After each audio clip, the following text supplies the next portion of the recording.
Bonjour les amis, j'espère que vous allez bien. Dimanche 14h, aujourd'hui je vous emmène en visite dans un endroit unique au monde. Attention, un café dédié entièrement aux fourmis. J'ai déjà fait un petit tour, c'est incroyable. Des espèces ultra rares, des colonies géantes. Le passionné de fourmis va adorer cet endroit. Si tu viens à Bangkok, viens visiter ici, je te garantis que tu vas passer un bon moment, viens voir. Ça a ouvert avant-hier, je pense qu'on est les premiers non-thaïlandais à visiter. Le patron est adorable et vous allez voir, l'endroit est super pour les passionnés de fourmis. Les fourmis me manquaient trop, ça fait presque 2 ans que j'ai plus mes colonies. Je peux vous dire que là, ça va pas durer longtemps, on va vite repartir dans les fourmis. Venez les amis.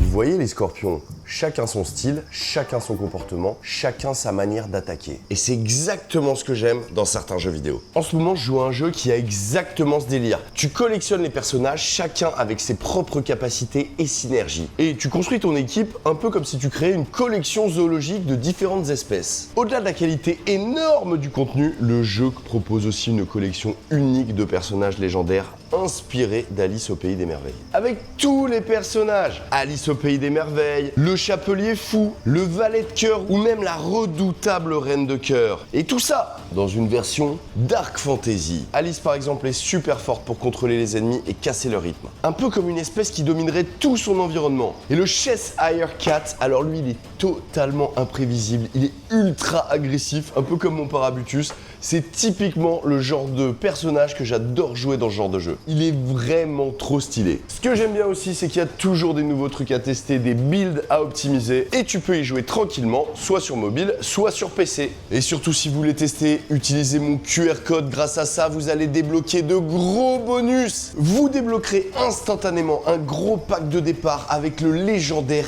Elenaril, mais aussi l'épique Tagoar à partir du niveau 15. Vous pouvez aussi choisir un champion légendaire sur 5 gratuitement qui s'affiche à l'écran. Par contre, choisissez bien parce que vous pouvez utiliser un seul code sur 5, donc on choisit bien. Parmi tout cela, moi je te conseille de prendre Alice, crois-moi, elle est vraiment solide. Alors, petite précision, tous ces bonus, ils ne fonctionnent uniquement si tu passes par mon lien et ils ne fonctionnent que pendant 48 heures après l'activation du jeu. Je te dis ça, je te dis rien. Donc n'hésitez pas à tester, à créer votre propre équipe et dites-moi en commentaire quel champion vous avez choisi. Allez, on retourne parmi nos petits animaux à 6 pattes. Quel bonheur de vivre dans une colonie. Où est la reine? Où est la reine? Ok, hello. Waouh, c'est magnifique. Ah ouais, bon là on sait tout de suite où on est. Franchement, ça n'a pas rigolé, ils ont mis des colonies partout. Je pense qu'on va passer un très bon moment. Je vais vous montrer un petit tour et puis on va discuter un peu avec le patron. Il va nous expliquer comment il a commencé tout ça. Mais c'est vraiment impressionnant. Il y a beaucoup d'espèces rares. Il y a beaucoup d'espèces, il m'a dit que c'était les seules colonies de Thaïlande étaient ici. Il n'y a pas beaucoup d'espèces pour l'instant thaïlandaises, c'est beaucoup d'espèces qui viennent d'ailleurs. Il y a quelques bangers thaïlandais, vous allez voir, je vais vous montrer quelques espèces. Donc en gros, le concept c'est très simple. Vous venez ici pour boire un petit coup, vous avez toute une carte, vous avez des matchas, vous avez des petits lattés, vous avez tout ce qui est bon à boire et tout ce qu'on aime bien boire en ce moment. Et du coup, vous prenez votre petit matcha, tranquille. Et puis une fois que vous avez votre petit café, vous pouvez venir admirer les colonies. Vous allez voir, il y en a ici, il y en a au-dessus. Et si jamais vous voulez pas repartir les mains vides et vous acheter des fourmis, le café propose ça aussi. Et c'est ça que je trouve ça incroyable, c'est qu'on peut voir des colonies ultra matures et en plus s'acheter des colonies.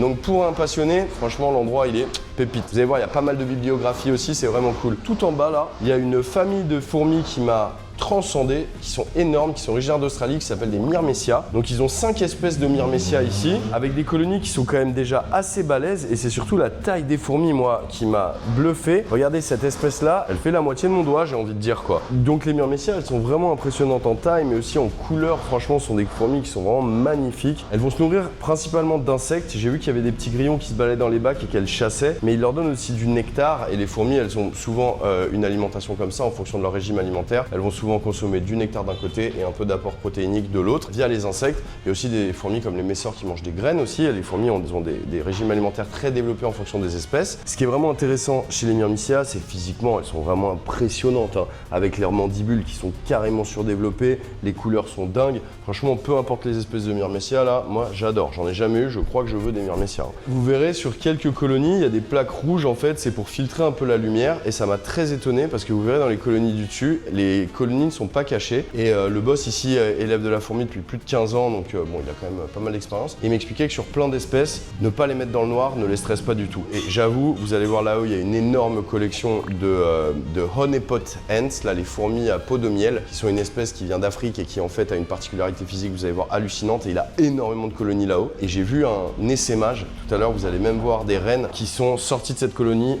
avec des ailes il y a quelques jours, je vous montrerai tout à l'heure. Là, ils ont plein de fourmis champignonistes. Alors les fourmis champignonistes, nous, on a donné, je sais pas si vous vous souvenez, quand on vivait dans le sud, on avait une colonie de Atta cephalotes, qui est une fourmi champignoniste très populaire, très connue, et qui fait des champignons qui peuvent faire des dizaines de mètres cubes à la fin. Vous commencez avec une colonie qui a un champignon gros comme ça. Au bout de 2 ans, vous avez ça, et 5 ans après, vous avez votre pièce qui est remplie. Franchement, moi, j'ai adoré l'expérience, sauf que j'ai trouvé ça un développement trop rapide. Le problème des Atta et des Acromyrmex, c'est que c'est super de les observer comme ça chez quelqu'un, dans un zoo, dans une installation et tout, c'est vraiment hyper impressionnant. Vous voyez, tout ça, c'est donc le développement du champignon. On voit en fait toutes les petites alvéoles dans lesquelles les ouvrières et les différents soldats de différentes castes en fait évoluent. Malheureusement pour lui, la reine de sa grosse colonie d'Atta cephalotes est décédée il y a quelques jours. Donc il est dégoûté parce que sa colonie, il m'a dit qu'elle avait 5 ans. Vous voyez, elle a quand même beaucoup de différents champignons, elle a un système de tubes qui se balade dans tout le café, donc il y a des dizaines, voire des centaines de milliers de fourmis dans cette colonie, mais le pauvre, il a perdu sa reine. Alors, il ne sait pas vraiment pourquoi. Donc, en fait, quelques jours après avoir été transféré dans le nouveau setup en vue de venir au café, la reine est morte. Elle est morte, vous voyez, en février 2026, c'est marqué là. Et franchement, il est très triste. Alors, ça n'empêche pas la colonie de survivre. La colonie va survivre pendant quelques mois, voire quelques années. Mais malheureusement, il n'y aura plus de nouvelles fourmis, car toutes les nouvelles fourmis, elles n'arrivent que d'un seul spécimen, de la reine. C'est-à-dire que c'est la reine qui produit chez toutes les espèces tous les œufs qui vont ensuite devenir des larves et qui ensuite vont devenir des fourmis. Donc, s'il n'y a plus de reines, elles survivent, mais il n'y a pas de pérennité, si vous voulez. Il n'y a pas de nouvelle génération qui arrive, quoi. Donc à terme, cette colonie va mourir. C'est très dommage. Et je pense qu'il est deg parce que quand on voit la taille du truc, bah il y avait déjà pas mal d'efforts de la part des fourmis. Hein. Donc en bas, on a des champignonistes et des myrmécias. Je crois que les myrmécias, je m'y connais pas assez en fourmis, mais je crois que c'est assez tendance. Dites-moi dans les commentaires. Et que les gens adorent ces espèces. En même temps, quand on voit physiquement comment elles sont balèzes, comme elles sont belles et tout, je comprends. Je vais vous montrer là-haut, vous n'êtes pas prêts. Ce qui est trop cool, je trouve, c'est comme c'est un café, ils ont mis pas mal d'illustrations. Et autant que ce soit des photos, des reproductions, mais aussi, regardez, il y a des affiches de cinéma. Trop cool, en plus, c'est en français. L'Empire des fourmis géantes, donc qui est un film, donc là, traduction en français. Le jour où la Terre devint un cimetière, des envahisseurs voraces contrôlés par une force extraterrestre reçurent l'ordre de détruire le monde. Bon, alors là, la fourmi, elle est vendue comme attention. Mais il y a plein de trucs vintage et vous allez voir, il y a des bibliographies genre oh merci. Oh, ah, yeah. Ok, il y a le petit thank you very much. C'est la pièce secrète. Yeah, thank you. C'est la pièce secrète, on va vous montrer là-haut. Alors, ils sont en travaux, donc il y a un peu de bruit, donc on va attendre que les travaux se calment. Mais regardez, il y a plein de bibliographies, de magnifiques photos. Il y a des trucs d'époque. Il m'a dit qu'il y avait des planches d'entomologie qui avaient plus de 250 ans. Donc du coup, il collectionne tout ça et il a tout mis dans son café. Et vous allez voir à l'étage, les amis. Donc outre ces jolies présentations, et franchement moi j'adore, ça m'a fait kiffer. Quand j'étais petit à l'école, on avait des schémas de biologie comme ça, et quand je lui ai dit, je l'ai vu tout à l'heure, je lui ai dit « Oh mais on dirait ce que j'avais à l'école », il m'a dit « Ça vient d'Allemagne ». Donc ça m'étonne pas, ça a le look de ce qu'on avait dans nos écoles en France, mais je pense que les petits Allemands ils ont la même chose, et c'est trop cool d'avoir des jolies illustrations comme ça et tout, je trouve ça vraiment super. Ce qui est intéressant là, c'est ce qu'il y a derrière Léo, et ce que vous voyez pas, regardez le nombre de colonies qu'ils ont ici, et c'est un truc de malade mental.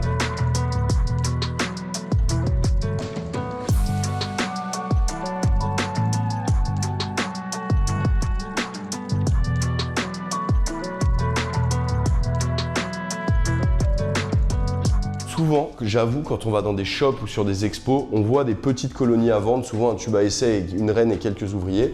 Parfois, le vendeur va amener une belle colonie pour montrer, mais ils évitent de les déplacer pour les stresser. Moi, c'est la première fois que je vois autant de colonies matures. Il m'a dit que la plupart des colonies dans cette pièce avaient entre 3 et 6 ans. Et lui, il est spécialiste, mais vraiment spécialiste, des fourmis peau de miel. Donc les fourmis peau de miel, c'est une énorme dinguerie. Vous voyez, c'est ça. Ce sont des fourmis en fait où une partie des ouvrières vont avoir un abdomen complètement dilaté pour pouvoir accueillir beaucoup de nectar et en fait elles vont nourrir les fourmis de la colonie. Donc c'est-à-dire que ça va être des réserves vivantes où elles vont réserver tout le nectar à l'intérieur et les fourmis vont venir manger grâce à leur mandibule, récupérer le nectar au distributeur direct de celle qui tient le nectar. Donc en fait, pour donner un petit côté ludique, ils aiment beaucoup donner du nectar à manger avec un petit colorant alimentaire dedans. D'ailleurs, ils vendent, vous voyez, regardez, ils vendent les différents nectars, vous voyez, il y a différentes couleurs. Et du coup, on peut voir les fourmis colorées.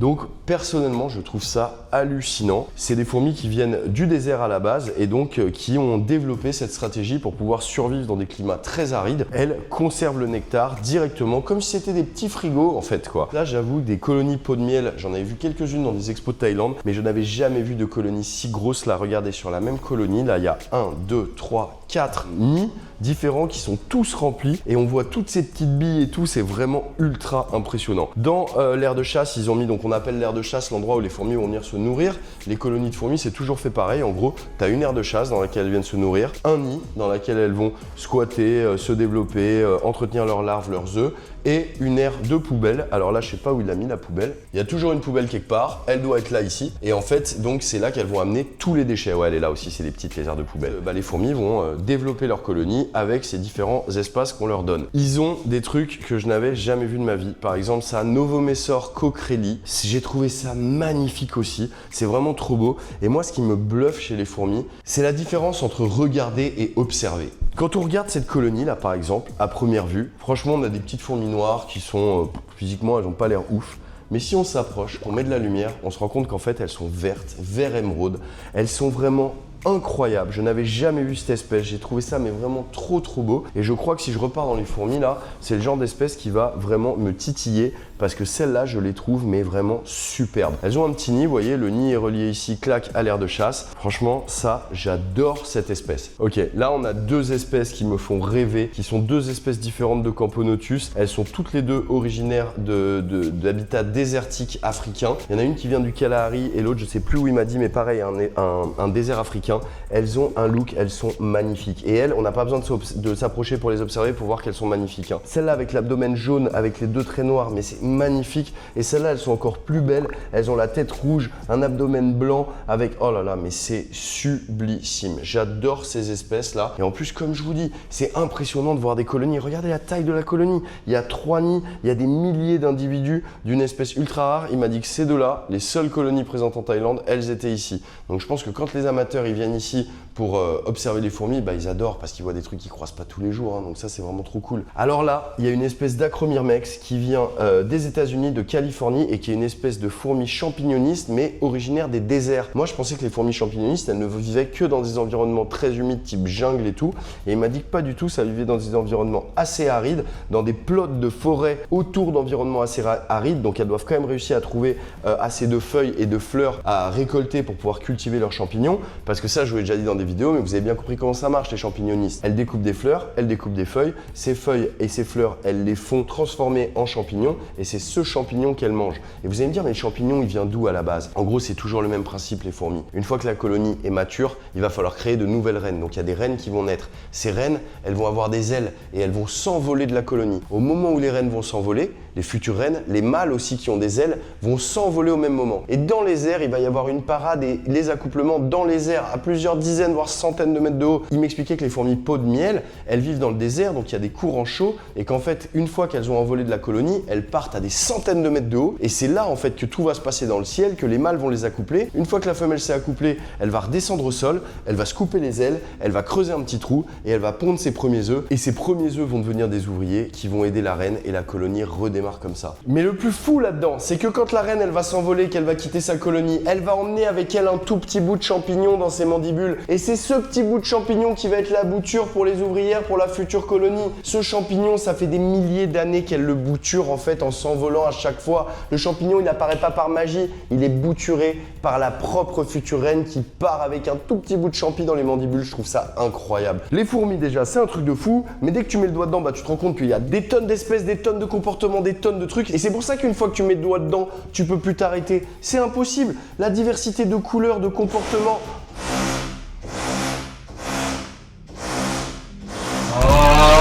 Bon, vous voyez que là, le voisin est en travaux aujourd'hui, donc c'est pas le tournage le plus facile.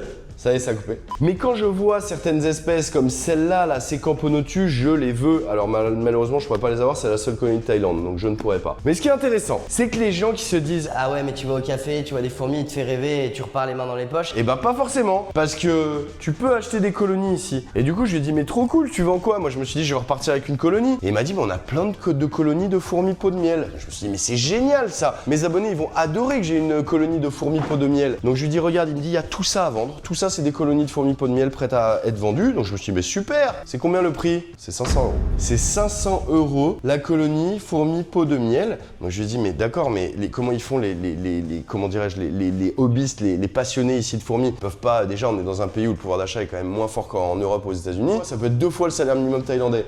Et il m'a dit, là, pour l'instant, on a beaucoup d'espèces haut de gamme à vendre, mais d'ici le mois prochain, il rentre beaucoup de colonies de fourmis locales qui vont commencer à 5 euros, 7 euros, 8 euros la colonie. Donc du coup, pour avoir accès à tous. Sauf que le patron ici, c'est un fou malade de fourmis depuis toujours. Donc du coup, là, il a développé quand même pas mal de colonies, quoi. C'est-à-dire des fourmis pot de miel, il y en a peut-être bien 30 à vendre, des colonies.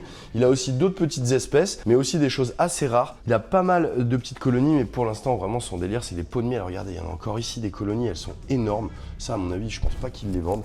Dites-moi dans les commentaires, est-ce qu'on se saigne et qu'on achète une colonie à 500 euros? On vient la chercher ici, on la ramène à la maison, on l'installe à la maison et on fait une vidéo spéciale fourmis pot de miel. Est-ce que vous voulez ça? Dites-le moi dans les commentaires. Bon, pour vous, c'est facile de mettre un commentaire, oui, achète-les, c'est pas votre compte en banque, hein. Mais si vous vraiment voulez, si vous vraiment vous trouvez que c'est un truc de ouf, moi je trouve ça vraiment impressionnant. Donc, on peut peut-être se craquer sur la chaîne et revenir acheter une colonie pour débuter cette aventure incroyable. On mettra 6 heures à la choisir parmi toutes les colonies qu'il y a, mais j'avoue que c'est quand même assez cool d'observer tout ça. Mais bon, mettre 500 euros dans des fourmis, j'avais pas prévu aujourd'hui, quoi. Mais la vie est faite d'imprévus. Je crois que je suis en train de me dire que plus je m'intéresse aux fourmis et plus je regarde ça et tout. Ah, vous voyez, là, il a son petit atelier ici où il doit préparer ses petits tubes. C'est comme ça, quand je vous disais, vous voyez, quand on commence une espèce, ça commence souvent comme ça, la fourmi. Avec un tube en verre, dans lequel il y a une partie ici avec de la flotte qui est bouchée par un coton, donc ça va garder humide ici, mais là, ça reste au sec. Et du coup, la fourmi, elle peut bien se développer là-dedans au début. Et une fois que la colonie a augmenté, eh ben, on la passe dans ce qu'on appelle un nid. Mais il y a beaucoup de gens, ils ont plein d'espèces dans des tubes comme ça, le temps qu'en fait elles se développent. Là, on voit bien qu'il y a la reine, il y a déjà ces 2 petites ouvrières et il y a quelques œufs qui sont déjà nés. Donc ça, c'est un bon kit de base, tu vois. Quand tu achètes des fourmis, souvent tu commences avec ça. Forcément, dans un café fourmi, ils vont pas mettre des espèces ultra communes, ils vont montrer des espèces qu'on voit peu souvent, ou alors des colonies dans un état de maturité qu'on voit rarement chez des particuliers. Là, on a quelque chose qui, je sais, pour beaucoup d'amateurs, va être un Graal absolu. Donc là, dans ma main, vous avez tout simplement Dinomyrmex gigas, qui est la plus grosse fourmi au monde. Là, vous avez une reine. C'est la plus grosse fourmi, la plus grosse espèce de fourmi au monde et c'est originaire d'Asie. C'est une espèce qui est vraiment ultra mythique. Vous voyez dans ma main la taille qu'elle fait. Franchement, elle fait la taille d'un Beatles, quoi. On dirait vraiment un petit Beatles. Ouais, franchement, elle fait la taille d'un Beatles. Alors, ce sont des fourmis qui sont très demandées, qui sont pas données. Déjà, la reine, vous allez la payer, je pense, plusieurs centaines d'euros si vous en trouvez une. Mais surtout, qui ne sont pas faciles à faire fonder.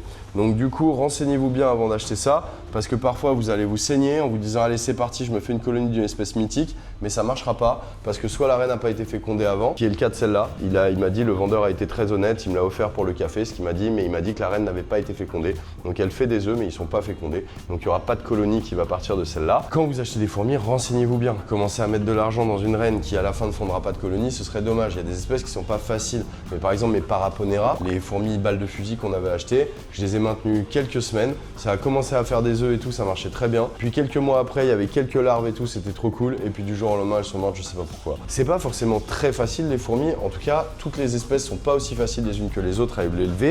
Et il faut bien se renseigner sur la difficulté d'élevage, l'alimentation, la température. Par exemple, ici, la pièce est climatisée, alors qu'en haut, la pièce où je vous ai montré les fourmis pot de miel, elle l'est pas. Donc ici, on doit être à 24-25. Là-haut, on doit être à 27-28. Il y a une raison. C'est les fourmis qui s'élèvent plus chaud que d'autres. Donc tout ça, il faut bien se renseigner parce que le but d'avoir une passion, c'est d'y mettre toute son énergie, sa curiosité, parfois son budget, mais il ne faut pas que ce soit un truc frustrant dès le début. Donc si vous êtes débutant en fourmis, pas besoin de chercher des espèces ultra rares, cherchez des espèces qui vous plaisent physiquement, élevez-les et après vous aurez bien l'occasion de découvrir des trucs qui sont un petit niveau au-dessus en termes de rareté ou de difficulté. Mais il n'y a pas de mauvaises espèces à élever. Même une colonie de Messor barbarus qui sont vraiment des espèces très classiques peuvent vous rendre complètement dingue et vous mettre dans la passion avec des espèces très faciles à trouver.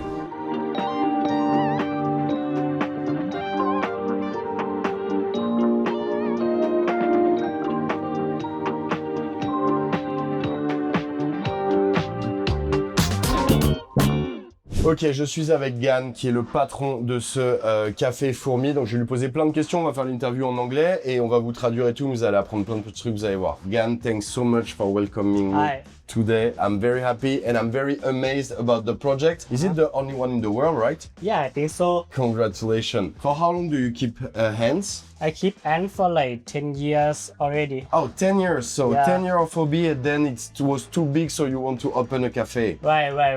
It is like the end of the hobby, you know? Yeah. What about the project? Did you think about this alone or with your friend? Why you move from just private breeder to open a cafe about ants? Yeah, I do this alone because we've been keeping ant for like 10 years already, right? Okay. And we have like many people come by, stop by and see that what we have in our collection. So we just think that we should open up the ant cafe so to let people come and see the ant. Okay. To see like what we have. I think it's very cool because many people can discover the ants just coming with a friend to Right. drink a matcha. Right. And I think people who love the ants, they will be so happy to spend hours to see the colonies here because your colony are really impressive. What's your favorite species? My favorite species is like honeypot ant. That's why we have like many honeypot ant colony in my house. How many you have? We have about 10 big colonies Yeah. and we have like 50, 60 small colonies. Okay, so really like big, Right. big lover of honeypot. Right, Why do right. you love them? Because they are more interesting than other species, or for the look? Why do you love them? Yeah, they look so cute and they're like really unique. They store the honey inside their belly, right? Look more unique than other ant. Yeah, Yeah. very cool. How they do the big one? They don't eat the honey by themselves. Some workers give them the honey, then Right. they stock and they give back to the workers, right? Right. Okay, so they never move the big one. They not move at all. Okay, so they are too fat. They just wait for Right, people right, for right. ants to take Right. care. Yeah, because the worker allow the honeypot ant Yeah. to take care of itself, so they don't have to do anything. Very cool. That's a good job to be the Guinea honey, pig? the honeypot. What's your dream species? Do you have species that you don't have today and you dream about but you cannot because I don't know why? You have dream species? No, I don't have any other dream species. Really? What I dream about, I can get it already. Okay, so Yeah. all the species you dream about, you already have them. Right. Is there a new species coming in the hobby sometime, or like you don't know? You look on the internet and you say, oh, I don't know this species of ant. I want to try and everything. Do we discover new species sometime? Yeah, in Thailand we still discover new species, but they are so small, you know, Okay. and they're not like unique, and they're not like blue ant, they're not like leaf cutter or the honeypot ants. They just look so common to us. This is why I want to tell you that I think the ant hobbies, they love to have something special about the shape of the ant, about Right. the behavior, about everything. Right. And so you think all of what is very unique on Earth, we already have in breeding colony, right? Right.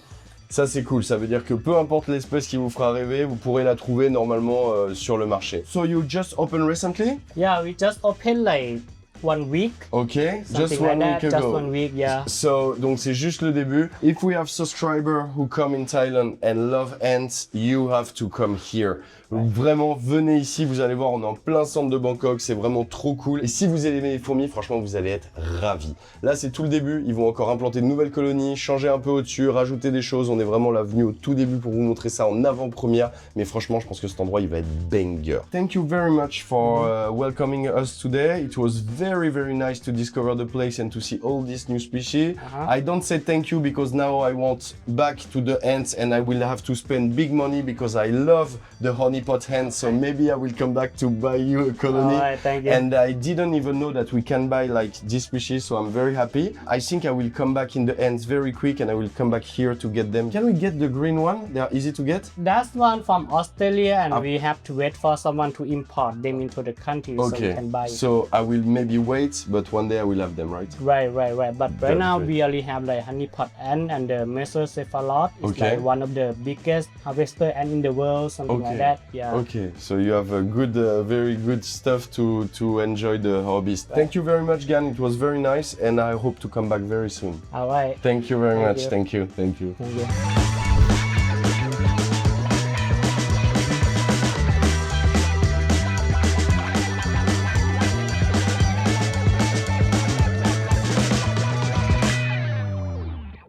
Pour la Outro de cette vidéo, je vous emmène dans un endroit complètement magique. Je suis au milieu d'un champ de lotus. Il y a des milliers, des millions de lotus, je sais pas, dans cette étendue d'eau à perte de vue.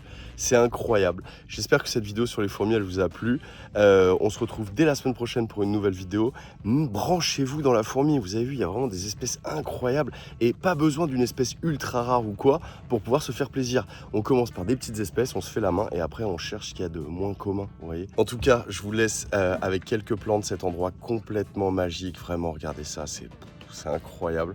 Il y a une faune, des oiseaux incroyables. Et d'ailleurs, bientôt, vous serez au courant. Si vous voulez venir en voyage en Thaïlande avec nous, ça va bientôt être possible. Donc, restez branchés. Salut les amis, à la semaine prochaine. Merci beaucoup. Bisous, ciao. Regardez ça, j'en reviens pas. Franchement, c'est irréel.